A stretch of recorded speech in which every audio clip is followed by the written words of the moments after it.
memahami perang dagang. Bagaimana kebijakan Trump mengubah ekonomi dunia.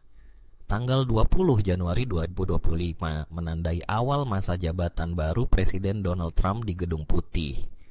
Dalam waktu singkat setelah pelantikannya, Trump meluncurkan serangkaian kebijakan perdagangan yang mengejutkan dunia.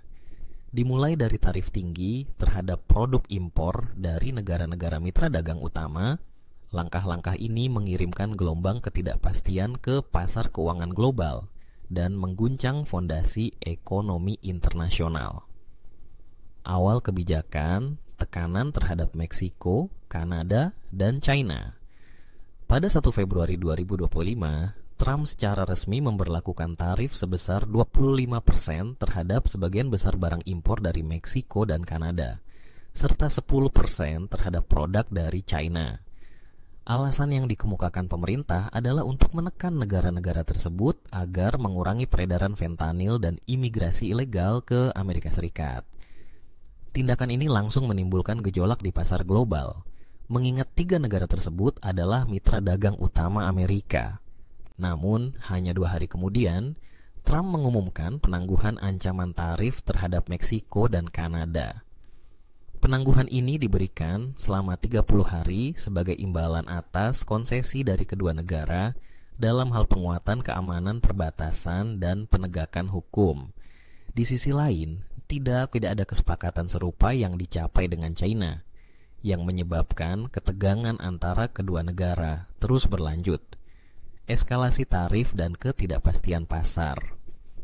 Tanggal 7 Februari, pemerintahan Trump memutuskan untuk menunda penerapan tarif atas paket berbiaya rendah de minimis dari China, sambil menunggu Kementerian Perdagangan memastikan adanya sistem pengawasan yang efektif.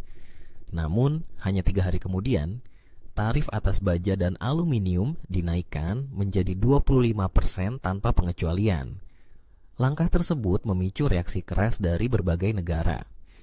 Pada 3 Maret, tarif 25% atas barang dari Meksiko dan Kanada diumumkan kembali berlaku efektif mulai 4 Maret. Selain itu, tarif untuk semua barang dari China yang berkaitan dengan fentanyl digandakan menjadi 20%. Tanggal 5 Maret, setelah berdialog dengan para CEO perusahaan otomotif besar seperti General Motors, Ford, dan Stellantis, Trump setuju untuk menunda tarif terhadap beberapa kendaraan dari Kanada dan Meksiko selama 1 bulan. Sehari kemudian, barang-barang dari kedua negara dikecualikan dari tarif selama sebulan dalam kerangka Pakta Dagang Amerika Utara, tarif global dan dampaknya. Pada 26 Maret, Trump mengumumkan tarif 25% atas mobil dan truk ringan impor. Langkah ini merupakan eskalasi besar dalam perang dagang dan dianggap sebagai pukulan terhadap produsen otomotif global. Pada 2 April, pemerintah ANETES menerapkan tarif global sebesar 10% terhadap semua impor. Selain itu, bea masuk lebih tinggi dikenakan pada beberapa negara mitra dagang terbesar ALETAP. Kebijakan ini memicu gejolak besar di pasar saham global. Nilai pasar yang hilang akibat penurunan indeks bursa saham mencapai triliunan dolar. Menyusul kekacauan tersebut, pada 9 April, Trump mengumumkan penangguhan sebagian besar tarif spesifik negara selama 90 hari. Meskipun demikian, tarif dasar sebesar 10% tetap diberlakukan terhadap hampir semua barang impor. Tarif ekstrem terhadap China. Kebijakan Trump terhadap China menjadi salah satu sorotan utama. Dalam langkah mengejutkan, Trump menyatakan akan menaikkan tarif barang dari China menjadi 125% dari sebelumnya 104%.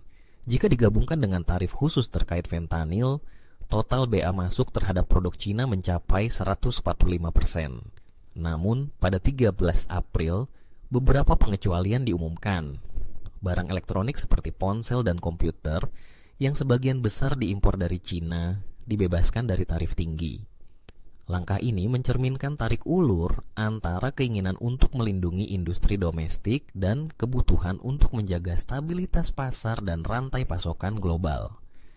Tarik ulur dan negosiasi.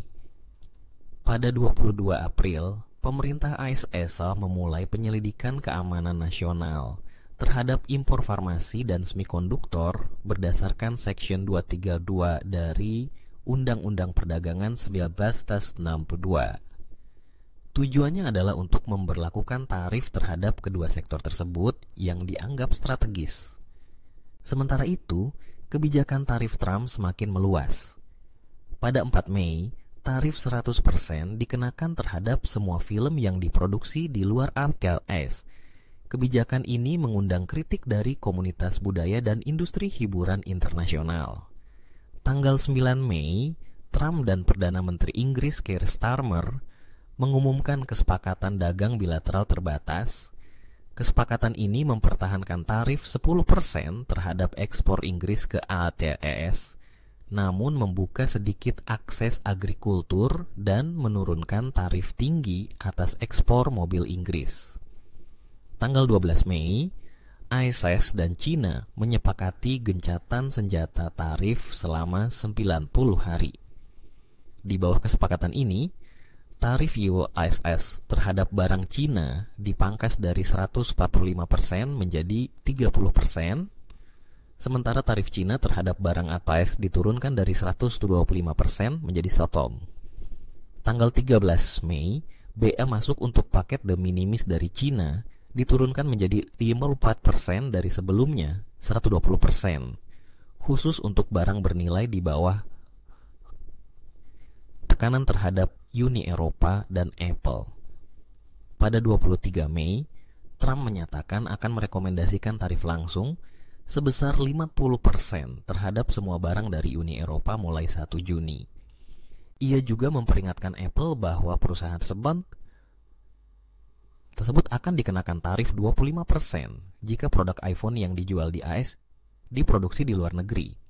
Namun 2 hari kemudian, Trump mundur dari ancaman tersebut dan setuju memperpanjang batas waktu negosiasi hingga 9 Juli. Ini memberikan waktu bagi kedua pihak untuk menghindari konfrontasi dagang terbuka yang lebih luas. Campur tangan hukum. Pada 20 Mei, Pengadilan Perdagangan AS memutuskan untuk memblokir tarif yang diberlakukan oleh Trump. Dalam putusannya, pengadilan menyatakan bahwa Presiden telah melampaui kewenangannya dengan menerapkan tarif menyeluruh terhadap negara-negara yang memiliki surplus dagang dengan AS. Pemerintah Trump menyatakan akan mengajukan banding terhadap keputusan tersebut, menegaskan bahwa kebijakan tarif merupakan alat penting untuk melindungi kepentingan ekonomi dan keamanan nasional Amerika Serikat. Dampak global, rantai pasokan, inflasi, dan kepercayaan pasar. Selama beberapa bulan terakhir, serangkaian kebijakan tarif ini telah mengubah dinamika perdagangan internasional. Banyak perusahaan multinasional, dari Apple hingga General Motors, harus menyesuaikan rantai pasokan mereka. Beberapa memilih untuk memindahkan pabrik dari China ke negara lain, sementara yang lain menanggung kenaikan biaya produksi dan distribusi. Inflasi domestik di ADE pun meningkat seiring dengan kenaikan harga barang impor.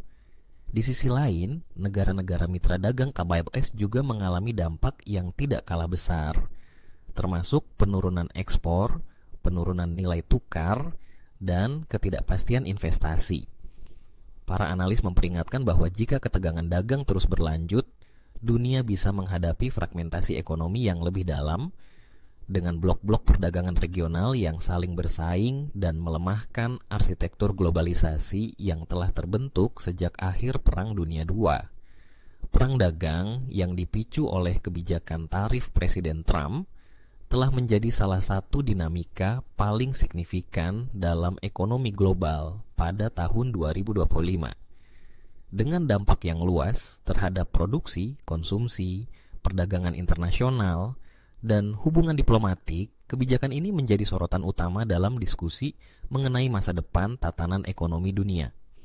Apakah ini akan menghasilkan sistem perdagangan yang lebih adil bagi Amerika, atau justru menciptakan ketegangan jangka panjang dan ketidakpastian global, masih menjadi perdebatan terbuka di kalangan ekonom dan pemimpin dunia.